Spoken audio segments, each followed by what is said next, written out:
Hey guys, today I'm going to be sharing with you my top 5 favorite duologies.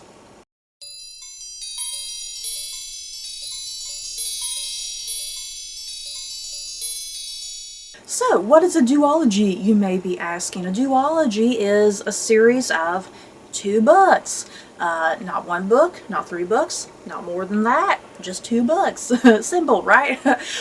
You know what? I'm embarrassed to admit this, but I actually had no idea that 2 books was calling it a duology. I had no idea that was a thing until I got on BookTube, like, years and years ago when I first started my channel. I heard people talking about duologies, and I was like, what's a duology?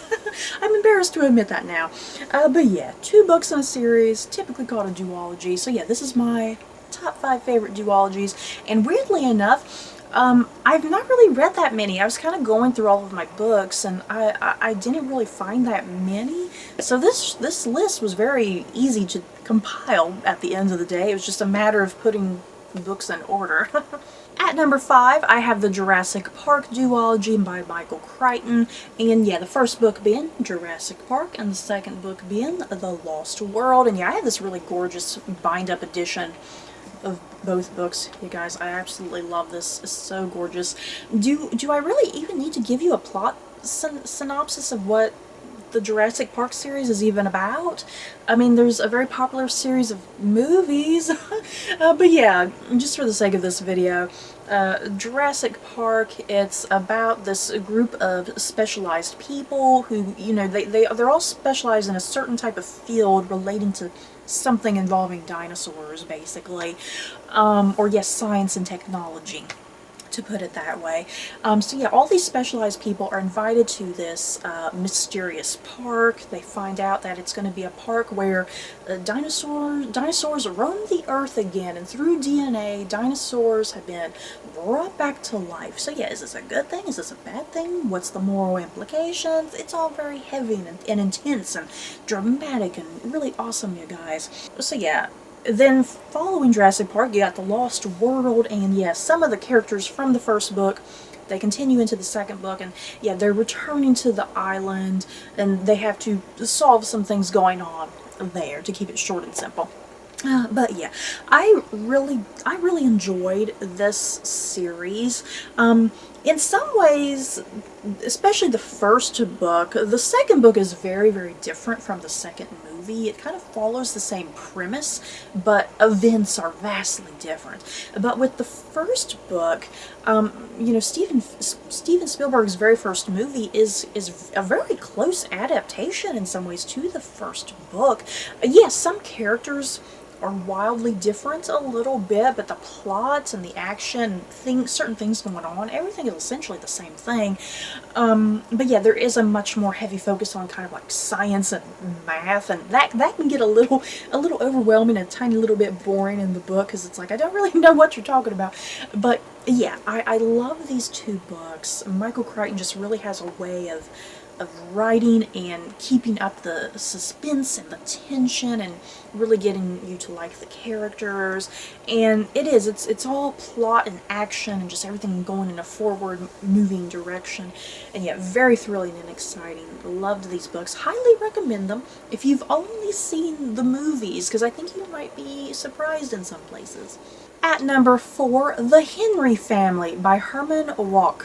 And this duology, the first book is The Winds of War, and the second book is War and Remembrance. And what you need to know about these books is that they focus on the entirety of World War II, but we're seeing everything through the point of view of this family. Their last name is Henry. So yeah, we're seeing events of the war through the mom and through the dad and through their children and just kind of other people in their lives. And yeah, this is just such a grand, sweeping epic of a duology, a family saga in a sense. You get to see every little corner of World War II. This series is not just focused on one thing. You know, you get to see the events of the Holocaust. You get to see what life is like in America during the war. You get to see life in Europe. You get to see what's going on in the Pacific with Japan. I mean, you get to see every aspect of the war. The characters in this family are just kind of constantly moving around, you know, because some of the family members are in the military. I think someone's a journalist, if I'm not mistaken, and yeah, the mom is, you know, she's the matriarch. She's kind of stuck in America, you know. But yeah, like I said, a very grand, sweeping, epic tale of World War II. And yeah, I actually got familiar with this story thanks to the mini-series. I think, oh my goodness, because my mom has this huge box set of War and Remembrance, because that's what the whole series, the mini-series was called. It was called War and Remembrance. And yeah, it's like 13 parts. I want to say it's like 13 freaking parts, you guys.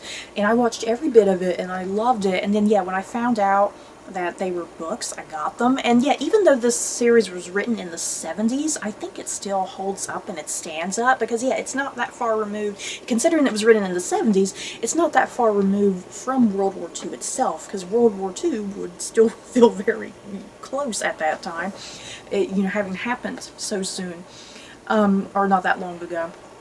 So yeah, I definitely recommend the Winds of War and War and Remembrance if you love sweeping tales of World War II, you know, not just focusing on one specific event, you know, following everything going on during the war. At number 3, the Titanic series by Diane Ho.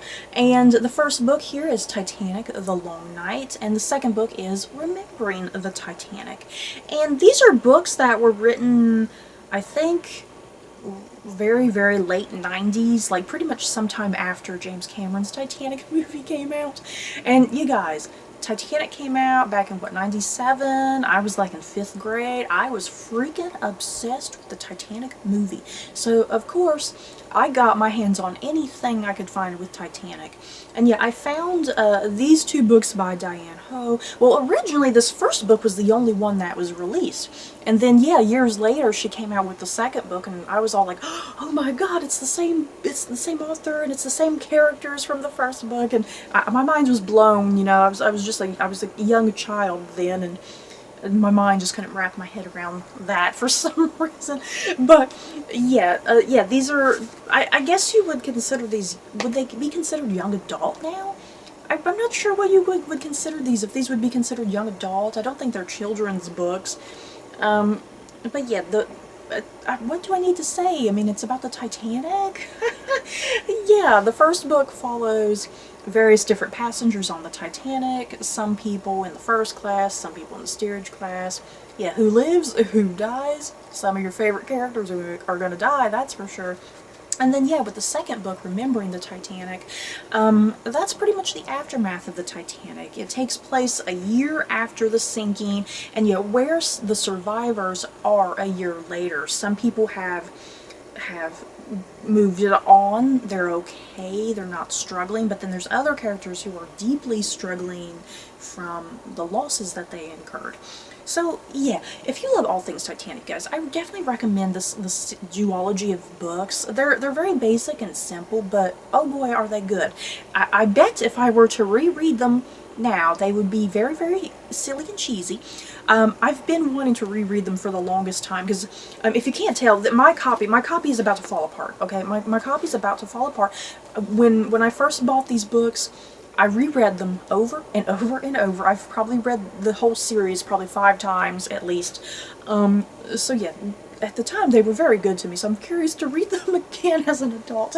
At number 2, the Stacie series by Alison Pataki. The first book being The Accidental Empress, and the second book being Stacie, Empress on Her Own. And, you know, as much historical fiction that I've read, there's not really too many historical fiction books that tell the life of somebody either in a duology or either in a trilogy. There's not really that many when you think about it.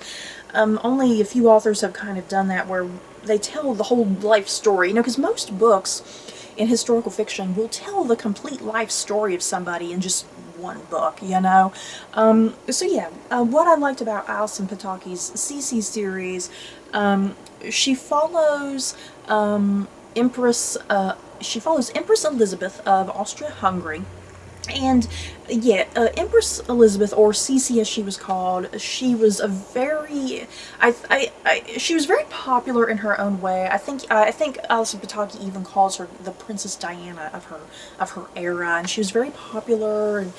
And she liked to travel, but she was very eccentric. That's the thing. She was also very eccentric in her later life and whatnot.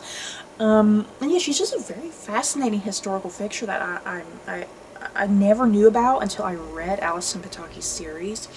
And yeah, the first book follows Stacie basically as a child and then as a young adult, and it might end with her maybe in her 20s or early 30s, I want to say. And then yeah, book 3 picks up from there, and yeah, now her children are grown, and she's, you know, now she's getting into the middle age of her life and whatnot. And yeah, I mean, I really like that Alison Pataki focused on a little-known woman of history, you know, because so many authors love to focus on people in the Tudor dynasty, you know, and anybody in the English monarchy, pretty much. And yeah, it was just really fun and fascinating to learn about somebody, to me, who was brand new. And at number 1, my favorite duology is the Aeon series by Alison Goodman. Book 1 being Aeon, and book 2 being Iona. And whew, you guys, oh my god. Don't be fooled that you can find these books in the young adult aisle, okay? Don't let that be a turnoff or anything for you. These books actually read much more adult than young adults, to be quite honest. Yeah, things can get pretty dark and heavy and intense and very sexy. So yeah, it makes it much easier for someone like me, personally, who needs just things a bit more mature and grown up. But yeah, the Aeon and Iona books, woo, oh my god, super amazing, you guys. I wish it was like a trilogy instead of a duology, because I needed more. This world is amazing. What these books are about, they follow a young woman named Iona, but she, in this first book, she is disguised as a young man named Eon, because this is like based off of like Chinese mythology, Chinese folklore, so there's kind of that going on, because it is a fantasy. It doesn't take place in China, but the Chinese influences are there, you know, whether it's like Chinese or like just Asian influences in general. So that's kind of the fantasy you're getting, you know, rather than medieval fantasy, for instance. And yet, Iona, she's disguised as a boy because she's trying to train to be, what are they called, a dragon eye? Yeah, she's trying to be trained as a dragon eye. And the dragon eye is someone who can commune with, like, these mythical, magical dragons. They're not real dragons, like Game of Thrones. They're not like real legit dragons. They're more mystical and magical, and they're more spiritual, I suppose. And they have to be, I think they have to be more like summoned into being. And yeah, only a dragon eye can do that. And yeah, the dragon eye, if you've seen something like Avatar: The Last Airbender, you know, something like that, the dragon eye is someone who kind of just brings all elements together, you know, to kind of create peace and harmony within the world by, you know, communing with these spiritual dragons. I hope I'm remembering all this correctly, you guys. I've not read this series in such a long time. But yeah, I loved this. I loved the influences of Chinese culture and Chinese mythology. The premise was amazing. I loved Iona as the leading protagonist, you know, and the fact that she even has to disguise herself as a young man is intriguing. And yeah, just the other characters around her are just as fascinating and just as intriguing. I definitely recommend this. Like I said, don't let young adults, don't let that genre turn you off from this series, because I think you are heavily missing out if you bypass this. So you guys, that is it for my top 5 favorite duologies. In the comments below, what duologies do you guys enjoy? Just share your thoughts down below. So that's it for this video. Don't forget to like, comment, and subscribe. And if you like this video, you may like these other videos. Bye guys.